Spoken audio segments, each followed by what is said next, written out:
It is contrary to human dignity to cause animals to suffer or die needlessly, or to expend extravagantly on animals when human beings could be helped.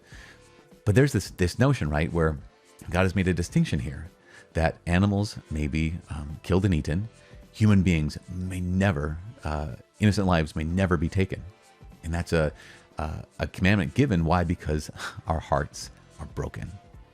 And there's almost maybe nothing that more clearly reveals the brokenness of the human heart than the story immediately following the covenant with Noah.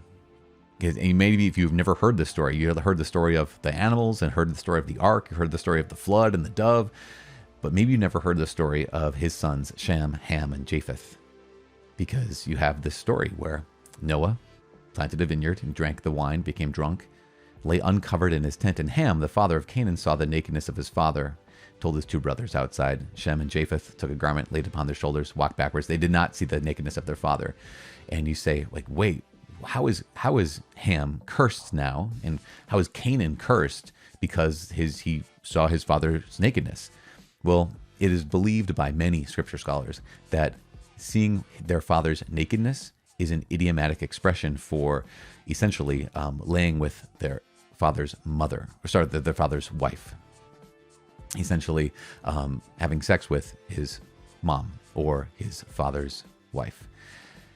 That would not simply be, typically in this kind of context, an act of lust, but actually an act of trying to dominate his own father, trying to humiliate his own father and emasculate his own father.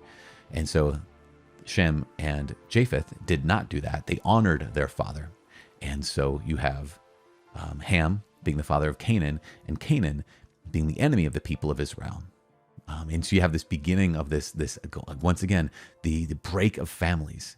And this is one of the things we're going to find again and again as we continue to move through Scripture these days ahead, is that when we follow the family, because pretty soon we're going to leave Noah, not yet quite, but we're going to leave Noah, we're going to be introduced to Abraham pretty quickly, or Abram and his wife Sarai pretty quickly.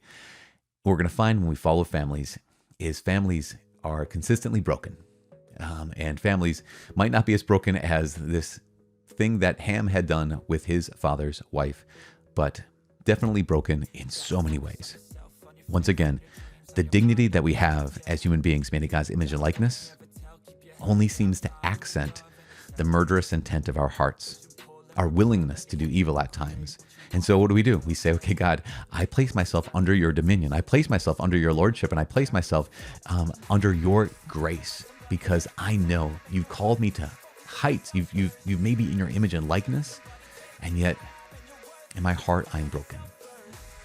And so I need your grace, and I ask for your grace. I beg for your grace, and I place myself under the dominion of your grace. You guys, we're going to continue our journey through the Bible. This is the Catholic Bible in a Year podcast. If you're interested in getting daily updates, you can subscribe to this podcast, in which case it'll pop up every single day as a podcast for you to listen to. If you'd like to have daily updates or regular updates and be on our list, you can text the word Catholic Bible to the number 33777, and you will get all the updates you can handle, my friend. It'll be phenomenal. I can't believe we're already starting this. This is our journey together, and I'm praying for you. Please pray for each other and pray for me. God bless you. My name is Father Mike.